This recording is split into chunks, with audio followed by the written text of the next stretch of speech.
My name is Deborah Masucci. I'm a former chair of the International Mediation Institute and currently an honorary chair.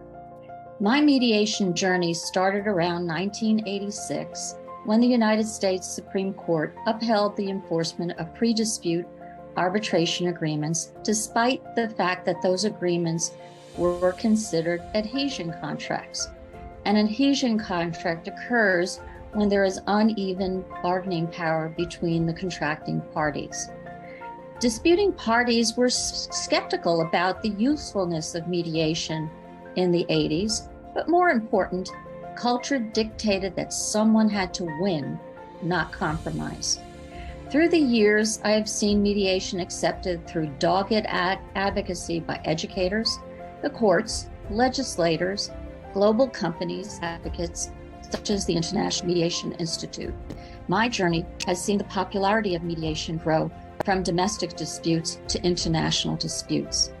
Today, we are a global economy made possible through the internet and social media. Sitting in the United States, we now can purchase goods and services directly and not through an intermediary. Disputes are inevitable, and through the same mechanisms, we can easily resolve disputes. Peace is possible if disputing parties have the determination and desire to collaborate and find a path that is a win for all without the carnage of the battle.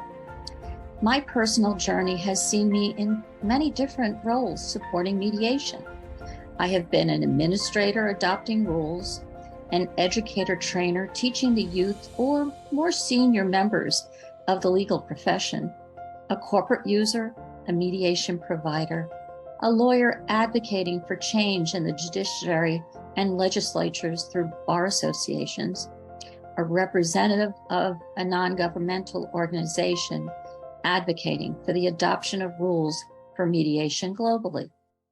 What has not changed in my journey is how mediation works for disputing parties, bringing them from positional bargaining to interest-based bargaining, or from looking at the resolution as getting the full pie to recognizing the strengths and weaknesses of their positions, leading them to accept a resolution more in line with the risk of going to trial. The resolution is reached through the efforts of a mediator who works with the parties to understand the roots of the dispute, how the roots impact resolution, and examines alternative ways to resolve the dispute that meets each party's interests and needs.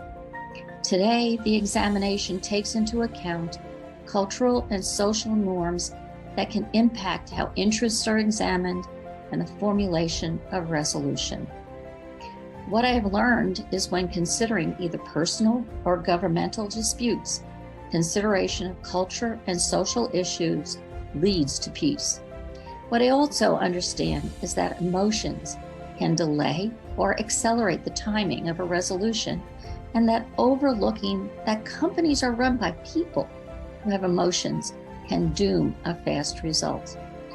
To exemplify these concepts, I turned to two examples that I was personally involved in as a mediator. The first involves a global professional services company.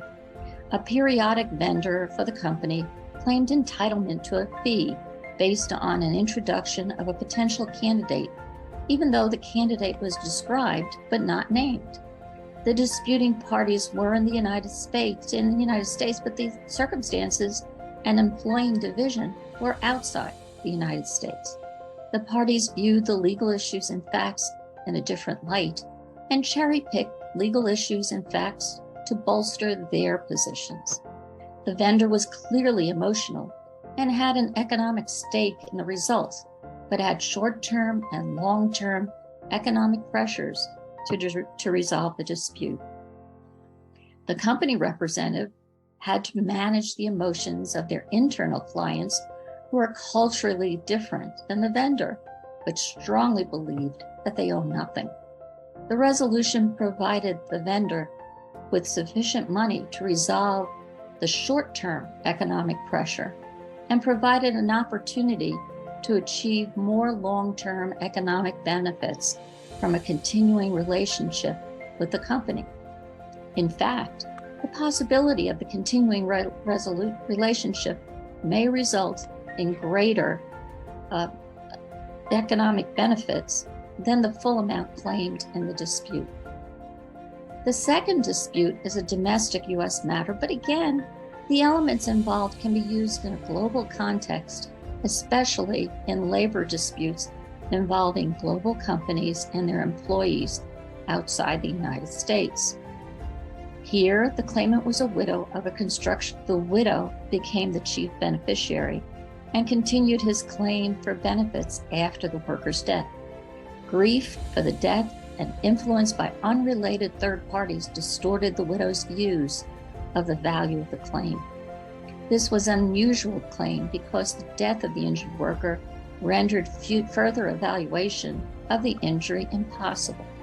The company representative and the insurance carrier were looking at the dispute in an impassioned way, although the company representative became emotionally attached to a lower scheduled number. This only hardened as time lapsed.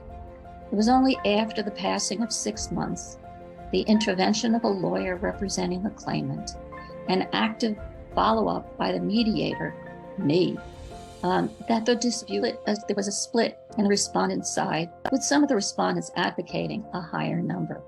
The mediator, me, made the respondent explain in detail how they arrived at their number. This explanation helped to bring the parties to resolution. The passage of time allowed the widow to grieve, and the amount of settlement considered the scheduled relief under the law as well as unscheduled relief based on common law claims that were impeded by the death of the injured worker. In both examples, the next step, if the case didn't settle, was arbitration. The parties in both cases had to analyze the likelihood of success before an expert in the field who may or may not feel sympathetic to the underdogs. They had to then determine whether this was a good resolution for them. Peace, that is what each party secured in each of these cases. Thank you.